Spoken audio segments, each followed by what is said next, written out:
Hi everybody, welcome to the Western Vet Podcast. Thank you so much for your eager listening and feedback as usual. It's been brilliant to hear from you. This week we have got Mrs. Biggs on, who is going to do I think what we would consider probably one of our very unique novels actually, and more of a popularist fiction text as she calls it herself, but I absolutely love it and I'm sure loads of you will. So I'll let her tell us a little bit about it and then we'll get going. Hello, thank you so much for having me on to talking about a populist book, as you said, and not something too highbrow. I've chosen to do the Mysterious Affair at Styles by Agatha Christie, mostly because I absolutely love Agatha Christie. I like her. I find her interesting as a person, and I really love her books. Really love them. We've got absolutely hundreds in our house, far too many. And the reason I chose The Mysterious Affair at Styles, because it was her first Poirot book that she wrote, and also it's the one I've most recently finished. So it's the one that is going to yes, so it's the one that's most fresh in my memory. She has great characters and she has great character names, and because they're quite easy to forget sometimes, I find the character names. So I thought it was best if I do the most recent one I've read. Which is, I remember this one perfectly. Exactly. But it's a really good story, and it's an interesting one of hers too, because it's unlike some of her other books, it's quite the time period in which it's set during the First World War is referenced sort of in and out of the book. And that's one of the things that I find she doesn't tend to do very often. I find Agatha Christie books quite timeless, that you could take any of her books and you could edit it very minorly and it could be set in another time and in another place. So her books are quite timeless, but this one a little bit more so than the others perhaps gives you a little bit of a sense of a time and the place during World War One. So I think that's, and as well as being her first Poirot, introducing the characters and the characters sort of finding their feet a bit. I think it makes it sort of especially interesting, and it's a great title, The Mysterious Affair at Styles. If that doesn't grab you, I don't know what would.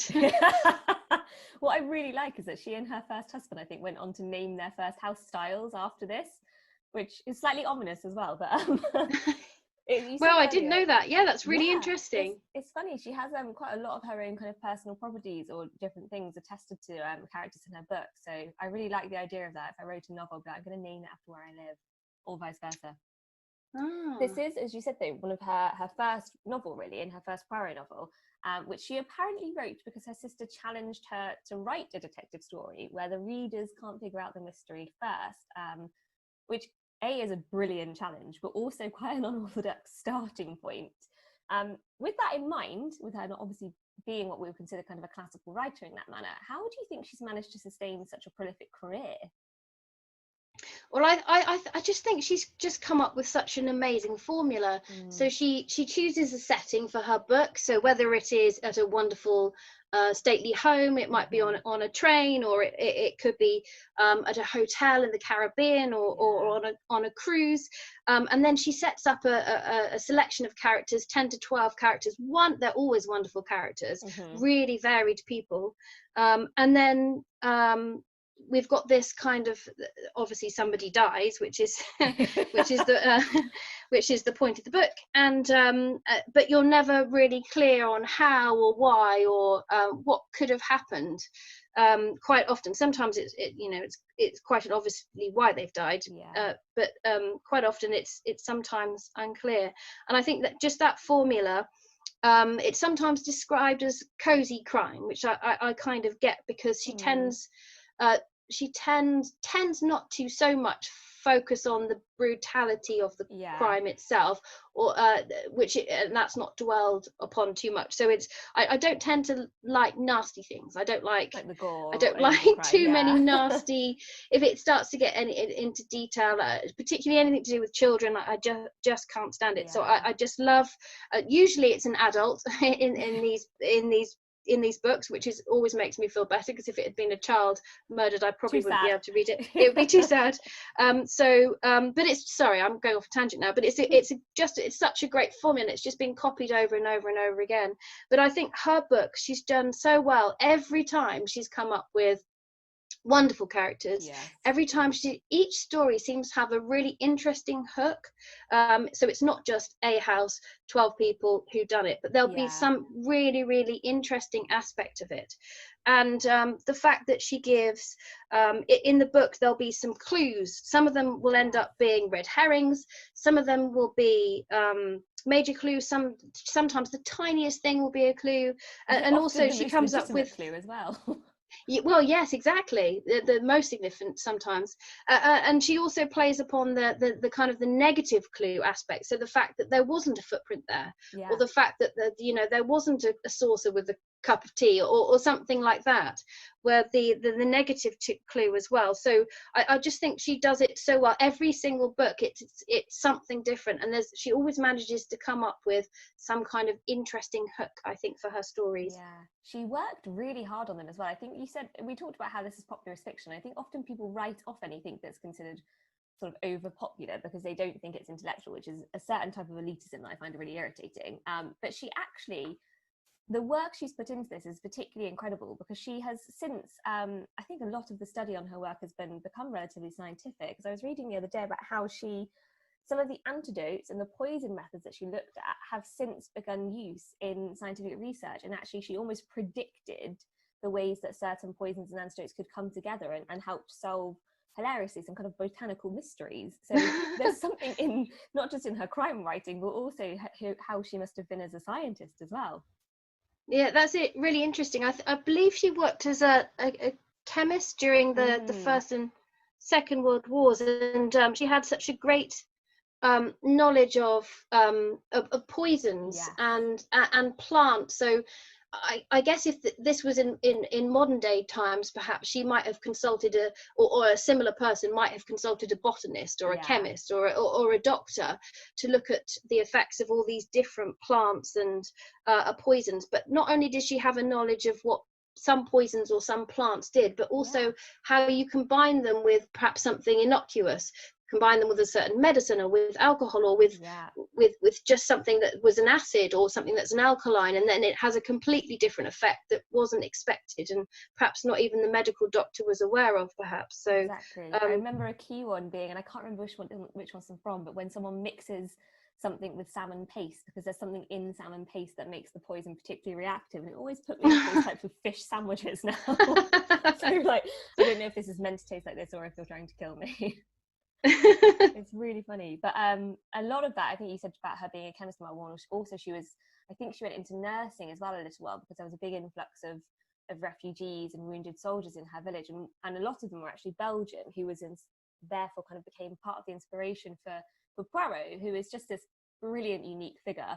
And there's, I think in the novel, quite a fair few references throughout the whole series, really, to the derision and prejudice he faces being what would be considered then a kind of immigrant, I suppose, particularly by these other British characters he comes across, despite how intelligent and well-mannered and wonderful he is. Do you think that there's something about her that was intentional in challenging this behaviour? Do you get the impression that there's something political in these pieces of work by having Poirot be Belgium and having him deal with these things? Yeah, I think to an extent. I think that quite often in her books, you will come across a character who might make some very, very silly, flippant remark about all Hungarians are, or all Jews are, or all Frenchmen are, or something ridiculous. And I think usually in her books that comes from a character who is proven to be a little bit ridiculous in their opinions. There's a mockery, and quite often, isn't there? Yes, absolutely. And I think I'm not quite sure if she was doing it as a political point. I rather feel it was done more for sport. But she often sort of came up with these society standards about what people thought about Jewish people, or what people thought about Catholics or Americans, or there was always some kind of stereotype, Americans are all vulgar, or there was something that was obviously just quite ridiculous and nonsense that they would come out with. And anybody that wasn't white, British, Christian perhaps might have been commented upon by somebody, which I guess was the sort of society standard at the time. And there may have been lots of people around that were making that kind of comment at the time, Yeah. even though now we wouldn't do it. But I think particularly in her earlier books, where she uses at times some derogatory terms for people of different faiths Yeah. or different from different backgrounds, and even though you sort of understand why she would have written that in at the time, Context. Yeah. it's very, sometimes it's still very hard to swallow and still very hard to carry on, you know, wanting to read it, because you just think, it's hard to get past that term. And if Yeah. certain characters used a term, it's very, very hard to forgive them, I find sometimes. Definitely. And I remember actually being really little and watching one of the David Suchet Poirot's on TV, and not I think being at such an age that I didn't really understand what earth was going on, but also finding a moment in it where someone insulted him because he was Belgian, really, really upsetting, because I couldn't understand how someone could make, like you said, some quite vulgar and quite crass references to someone simply because of they were different, and particularly for Poirot, simply because of his accent. And it's really interesting that you say that about the point that these characters are often mockeries in themselves, but the books are still painful in parts because of that element, and interesting to debate whether or not the books are problematic because she recognizes the context, or because she does or does not over address the problems of them, I suppose, which makes it really tricky, like you said, sometimes to get through the novels and enjoy them when you're getting this kind of contextual references to the problems of her time period. Yeah. There's Yeah, quite often. And then perhaps then the subsequent pages that you've stopped concentrating on what you've read, yeah, because you've got a particular word still stuck in your head that you just can't get it out. it always as So well comes across as, to me, and I don't know if it's because when she crafted Poirot in that kind of challenge of a writing task, where she didn't fully flesh him out at the time, or because she didn't necessarily know what kind of man he'd become. But I always feel like he's being bullied. I think so often I feel so defensive of him. I'm like, how dare you speak to him like this? yeah. But she does really well, I think, to create some diversity in her characters. Particularly, said that group of like 10 to 12 that will appear, by having, I think, a really good mix often of women being not just victims, but also a lot of very, very clever female villains, which is a kind of starting point really for crime writing and mystery writing, to have that in there.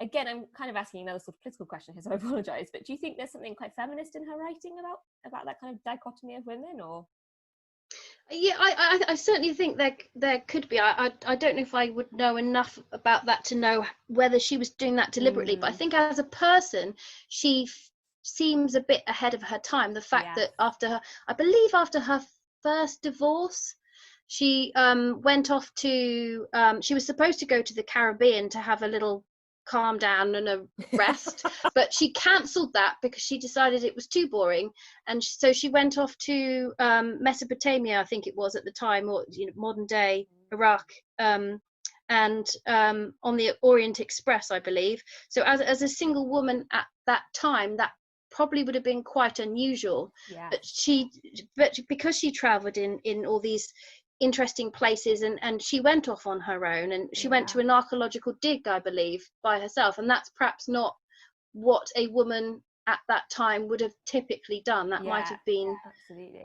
looked upon as something quite adventurous at the time. And I think, and I've completely forgotten the original question. Oh yes, was it? So I think, I think she had such a good understanding of people and characters and character traits, and she was seemed very, very well aware that just because somebody was slightly older, or because someone was a woman, or someone was from a different country, that she assigned different character traits to people, because people are people, not Yes. because they're that age or that gender, or whatever it is that that other clumsier writers might have done. Yes, you're right. Actually, she has this really lovely understanding, and quite, I think, quite critical understanding of human nature. And it's why Poirot is so key, isn't it? Because what he constantly does is piece together essentially little logical clues that dictate the way we behave the way we do, as if we were all just little puzzles with similar pieces in maybe slightly different orders or slightly different places, which is really quite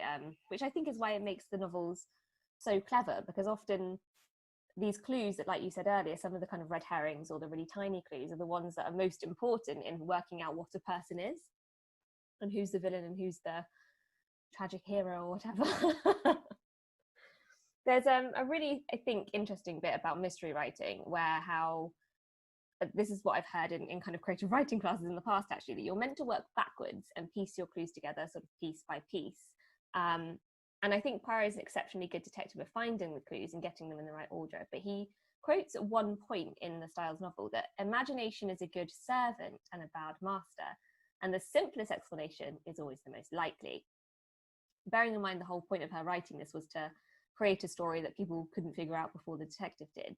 Do you agree that the clues that she uses are actually simple, or do you often find that you can never figure these stories out? I think that's a good question. I think because Poirot was such a character, and he was always talked about as his very, very focused attention to detail and his excessive neatness. I'm sure we would put a label on that nowadays. But there'll be a point in the story where a vase has been turned by 2 degrees clockwise or something since he was last in the room, and he'll pick up upon that point because he will have previously straightened it so the logo of the flowers on the vase were perfectly pointing into the room initially, and things like that will mean he can solve this clue.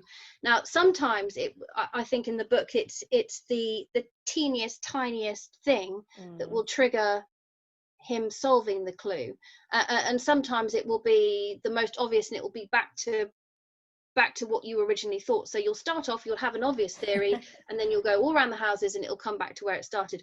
But every time she writes one of her books, it's something different. So she doesn't always do it in the same way. I used to get irritated watching CSI Miami because every week it was exactly the same formula. And it was always the person they'd first thought of. But with her book, sometimes it's the least obvious thing, sometimes it's the most obvious thing, sometimes it's there's 2 people and I would never put those 2 people together. And so she flip-flops all around the place. And I think her books are quite hard to solve, and I think as you're reading you'll change your theory. So quite often you get to the end and you'll think, oh, I thought of that, but then if you think back you think, yes, but I also thought of that and that and that and that, and it was none of those things. So I think you can feel quite clever reading the books because you figured it out, but you probably, while you were reading it, figured it out in 7 different ways as well. I think if you're watching dramatizations of them on television, which are equally great, and they're lovely Sunday evening cozy television, the characters are wonderful, the locations are always beautiful, but I think on television they can be a little bit more clumsy. So if there is a significant clue and it's supposed to be a minor detail in the book, when it's on television, because they have to show it to you, it feels more obvious. You often get those obvious zooms in, don't you, where you're like, exactly, quite right. And just the glances between people and that sort of thing. So I find if you're watching the TV versions of these, they're often quite easier to solve, whereas if you read the book, it's not always as apparent. It's a little bit more harder to guess. Have you ever figured one out perfectly? I don't think I have figured it out perfectly. No, I'm just trying to think. Sometimes I've thought, oh, I knew that all along, but there are always so many aspects to the figuring out, the how and the why and the when. Sometimes it's kind of too. like a game of Cluedo, and you almost need a little pad to write it all down, don't you, as you're going? Yes, exactly. All these figures to work out. Because it's not always just about the who. There's the other aspects too, and little bits, and Poirot, for someone who was obsessive with a bit of a Sherlock Holmes-like character in his sort of elevated logicalness, perhaps. But he was also, as a character, he would also spot, there were the lonely hearts and couples that should be together, and he would be giving a relationship advice to his characters as well. And he would always spot if a particular character was fancying someone else, and would try and get them together as well, which I always found quite odd. I think Miss Marple books as well, I mean, she was always very good at that too, and I have to admit I do slightly prefer Miss Marple as a character to Poirot, but she was always good with the relationships and spotting someone was pregnant, or spotting who was secretly married. But I always find it odd when Poirot does that too, because it doesn't feel part of his character, but obviously it was part of his character. It's interesting because I think you're right, he doesn't come across as empathetic in the same way that Miss Marple does, but he is still just as perceptive, so it feels slightly unusual when he verses anything that's kind of personal advice, because you just don't expect it to come out of this man Yes. who's so precise in everything else. You'd be like, oh, okay, I must do exactly as you tell me. You said at the start, actually, which I think was a really good point, about the sense of this novel having a really clear placement of time in the way that lots of her others don't, and especially that sense of the war, which I think probably becomes from the fact that she lived through the war, she was part of it, the kind of war effort at home, and she started writing this in 1916 and eventually got it sort of edited and published at 1920s. Do you think that there's a deliberate impact of the effects of World War One on Hastings, who's obviously come from World War One as a soldier, on Poirot living in Britain, and the way the country itself in the novel is shaped? Or do you think it's more there because that's her context as opposed to because she's commenting on it? Yeah, I didn't get too much of a sense that it had a big impact on the novel. I think World War One, you know, it's such a huge thing. I always find it slightly surprising that you can write a book set during that time when it's not that whole world is crashing down on the story. And considering the magnitude of World War One, it had very little impact on the story at all. I mean, I think they were quite sort of aristocratic type family, living in this big country house, and I can't imagine what that might have been like during World War One, but I imagine they must have been reading the news every day and discussing it every day, and the fact that it had seemed to have little impact. I mean, Hastings sort of turns up as a to convalesce, I believe, from a war wound, so that's reference, and the Belgians refugees in the village on their daily walks and trying to integrate them as reference. But considering the magnitude of World War One, I'm surprised it didn't impact a little bit more, perhaps. So for that reason, I was thinking, do you think that's because the nature of the book is a mystery and a crime, that she felt that it would overwhelm it, or do you think that's more because she didn't necessarily want to comment on the war in the book?